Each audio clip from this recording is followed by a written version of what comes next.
Now, I'm going to get into some of my bold predictions for 2018. I'm doing a quarterback, a running back, and a wide receiver. Giggity. Now, let's get right into it. The first guy I got coming up, it's Matt Ryan. And guess what, guys? I think Matt Ryan could actually have a pretty solid year. Now, he is right now a guy that I like to target. But in terms of trying to predict what a bold prediction really is, it's going out there on a limb, and it's just trying to be a little bit ballsy. And even if it might not come true, I want it to come true. Matt Ryan is going to finish as a top 3 quarterback in fantasy football this year. So he's got a talented offense around him. He's got Julio Jones, obviously. He's a monster. Mohamed Sanu's okay, but I really like a guy like Calvin Ridley coming out of the NFL draft, coming out of Alabama, Roll Tide. Now, he's in his second year with his offensive coordinator, and guess what? That helped Matt Ryan a ton, an absolute ton in 2016. Remember how bad he was in 2015? 21 touchdowns, 16 interceptions.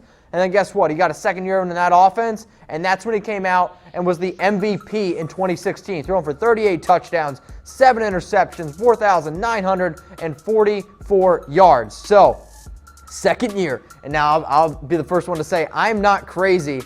I'm not crazy at all about Steve Sarkisian, okay? I'll say it. But I think it's the second year Matt Ryan can take control, and then you got a guy like Calvin Ridley who's going to step up big time. Devonta Freeman, Tevin Coleman, they're going to be a lot better. Austin Hooper's going to take a step up. And if he can get around that 296-point total, which I think is doable, if Matt Ryan can get around 4,500 yards, if he can get around that 35 touchdown mark, we can get there pretty close. And guess what? Matt Ryan is a guy who I think could finish as a top 3 quarterback. But if you want to know what my top 5 quarterbacks are looking like right now, guess what? I got something for you. And it's right here. I got Aaron Rodgers there at QB1, Russell Wilson at QB2, Tom Brady at QB3, Cam Newton at 4, and I've slid Drew Brees up into 5. I used to have Deshaun Watson in my top 5, but guess what? He hasn't looked all that great. I'm still a little bit worried about that knee. And Drew Brees, 12 straight years of 4,000 passing yards. Those are my top 5 quarterbacks for 2018. And why I wanted to show you that is because a guy like Matt Ryan is, I think, a guy who, if he needs to get up in there, he needs to be able to slide in there because, well, if Matt Ryan wants to have this stellar year that I think he could potentially have, which, fingers crossed, right? Like, fingers crossed that Matt Ryan can ball out because I like Matt Ryan a lot. He's a guy who can, if he can be super efficient like he was in 2016 and get back to those MVP-type numbers, he's going to finish as a top 3 quarterback. Now, again, guys, I say this, these are bold predictions. This is me going out on a limb. This is me walking the plank. I'm not necessarily going to jump in the water, but this is me just putting together a thought in my head that would be, you know what? It would be a lot of fun if something like this were to happen. Because when you look at a guy like Matt Ryan, again, Julio Jones, I think he's going to do better than his red zones last year. He only caught 1 touchdown out of 15 red zone targets. That's going to be a lot better. So I guess you could say, well, I'm drunk in love for a guy like Matt Ryan. Speaking of being drunk, because guess what? I like to drink, and I like to drink on this show. So I want to know from you guys with my next Master Debater, better drunk food. What is it? Type P for pizza or type T for tacos? Now, before I moved down to Texas, I probably would have said pizza. I like pizza, right? Pizza's great. But guess what? Pizza's not all that great here in Texas, and tacos are freaking awesome down here. So for me, right now, the better drunk food is T for tacos. If I was in Germany, I know none of y'all know what this is, it would be Döner. And yes, D-O with an umlaut, N-E-R, look it up. Best drunk food that there is in the entire world. I promise you. Döner. Shout out to you guys. I need a sip because I'm buzzed AF. My next bold prediction, and I can already hear the rumbling down here in Dallas, and it's going to be a good one, right? This is Ezekiel Elliott. Zeke's going to absolutely feast this year with the Cowboys, and sure, there's some little bit of concern right now going on with the offensive line. I get it. But even a banged-up Cowboys offensive line is still one of the better offensive line groups in the league, and Ezekiel Elliott is super talented, and just imagine if he gets involved a little bit more in the passing game. So, Ezekiel Elliott, guess what? He's going to rush for 2,000 yards this year. Only 7 running backs have rushed for 2,000 yards in NFL history. The last guy to do it was in 2012. That was Adrian Peterson. So the Cowboys, they're going to feed Zeke a ton. They're just going to keep feeding him and feeding him and feeding him because that's how that offense is going to run. And in 2016, when he was a rookie, when he led the NFL in rushing, he had 1,631 rushing yards.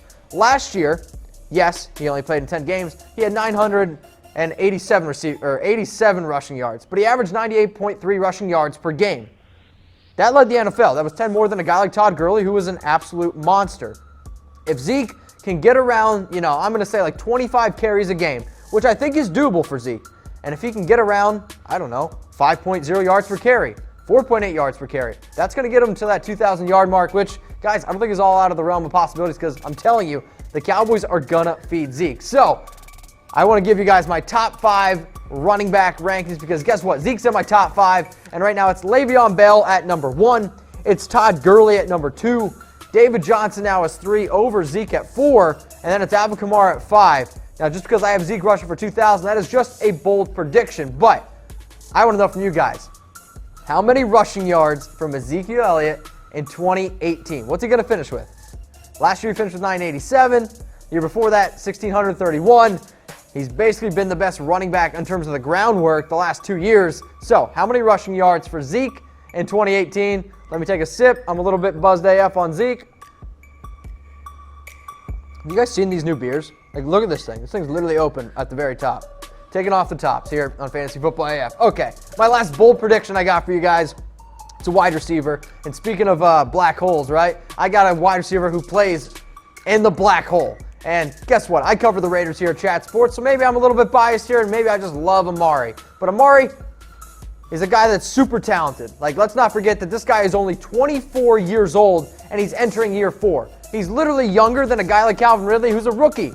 And then you look at Amari Cooper, who, guys, Amari Cooper's had over 70 catches, 1,000 yards his first 2 years. Only 2 other wide receivers in NFL history have done that. He's added 14 pounds this offseason. He's 225 pounds. He's going to be able to handle, the tougher cornerbacks in this league.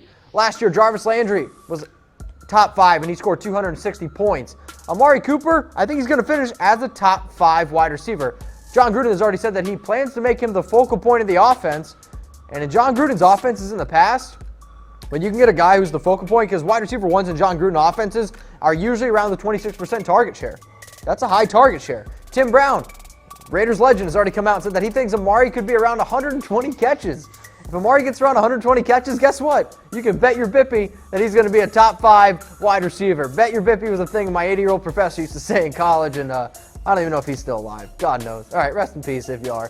Jarvis Landry, though, right? He's a guy, 112 catches, 900 yards, and 9 touchdowns last year. I don't see why Amari couldn't do that. He's going to finish as a top 5 receiver. But Amari's not in my top 5 receivers, so here are my top 5 wide receivers for fantasy football this season. At number 1, it's Antonio Brown, and it needs to be Antonio Brown. The guy's an absolute stud. Over the last 5 years, he's averaged 116 receptions. And you get a guy like DeAndre Hopkins, where if he would have had Deshaun Watson for a full 16-game season, he was on pace for 106 catches, 1,450 yards, and 17 touchdowns. Julio Jones, 1,400 yards last year. I think the touchdown numbers are going to go up. Odell at wide receiver 4. He's never finished in the top 3 wide receivers. And then Keenan Allen, I think he's just going to get a bunch of targets, especially in the red zone without Hunter Henry. Guys, those are my 2018 wide receiver rankings. But guess what? Let's say if you don't get any of those guys, you can get them every single week on FanDuel, because FanDuel lets you create a new lineup every single week. And if you want to challenge me on FanDuel, this is what you need to do. You got to go to FanDuel.com/chatsports. You're going to make a new account. You're going to put $5 in. Only $5. You're going to get 20 in return. You're going to slide on into my DMs, and you're going to message me and be like, hey, Mitch, I want it. Bring it. Let's do it. Let's get it going. FanDuel.com/chatsports.